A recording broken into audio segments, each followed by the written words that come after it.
So here we say that's the column 14 that I already mentioned.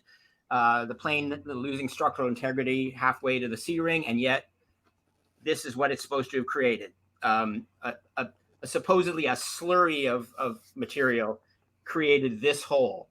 And I'd like to make the most important point that I can think of making at this point is if a bunch of, pieces of a plane that have lost structural integrity can do that, what the heck stopped the two 7,000-pound engines from making two more holes like that?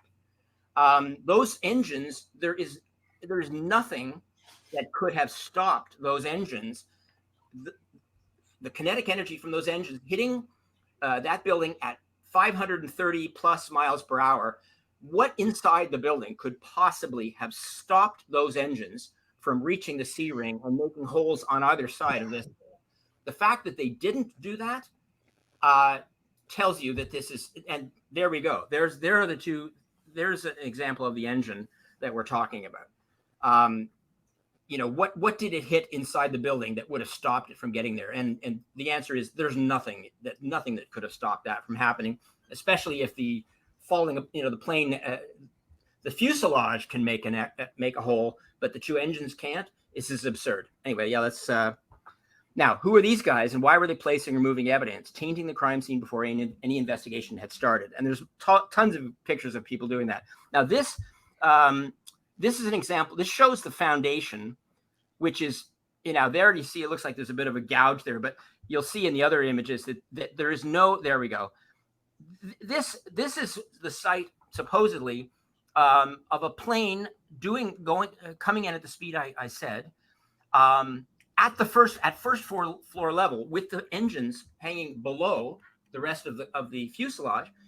And where's the damage to the foundation? There would have been enormous damage to the foundation. Have you had it? Have you had enough? Enough of the banal nonsense?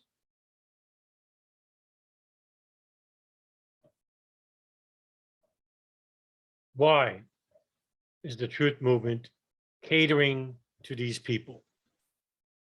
Why is Richard Gage propagating the fringe conspiracy movement, and in return, continually dragging the 9/11 truth movement into oblivion, into a laughingstock in the public eye? Is it being deliberate? Last month, Richard Gage hosted a 10-hour conference regarding what happened at the Pentagon. You would think that he would have gotten experts. You would think that he would have people who worked at the Pentagon crash site. You would think that he would have people from American Airlines. You would think that he would have a number of the first responders from Fairfax and Montgomery counties, Arlington, Fort Myer, Fort Belvoir. No. Instead, he got three people that you saw on the screen who have no work whatsoever, who never studied about 9/11, to talk about the Pentagon. Ask yourself, why? Why is he inviting a blogger from Canada? Why is he inviting some nobody in California? Why is he inviting people who clearly are propagating falsehoods? Why? Is it basically to ruin what is left of the 9/11 truth movement?